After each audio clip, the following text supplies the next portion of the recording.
The next point to talk about is the closing costs.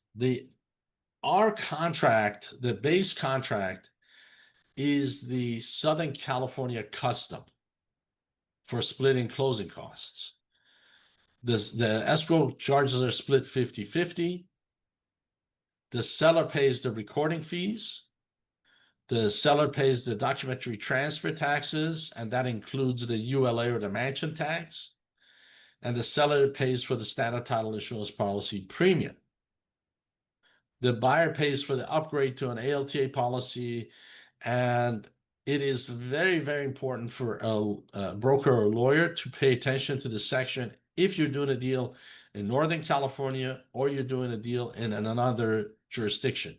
By the way, the AIR contracts are now available in, I think, 48 out of the 50 states. They'll be available in all 50 states pretty soon.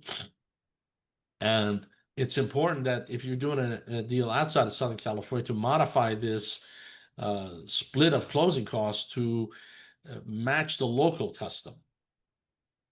And the local custom can significantly cost you or save you money. Either you're the buyer or the seller. It's very important to pay attention to this. It's significant. Monies could be affected by the conforming the closing costs split to the local custom. Anyone who does much residential work will note that during the pandemic and with the last big change in the CAR purchase agreement, they moved more in favor of the sellers and really away from benefiting the buyers so much, really, in my view, to the detriment of buyers in what had become really a seller's market during the pandemic when so many people were trying to find new places to go. And so you need to be careful to make certain that you look at what's in the commercial contract that AIR has, because they haven't necessarily behaved the same way that CAR did during the pandemic.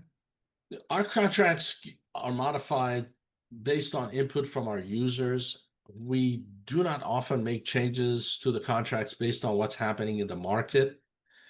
And they have worked well both in the up and the down market, and we haven't had the need from our customer user base to make those kind of changes.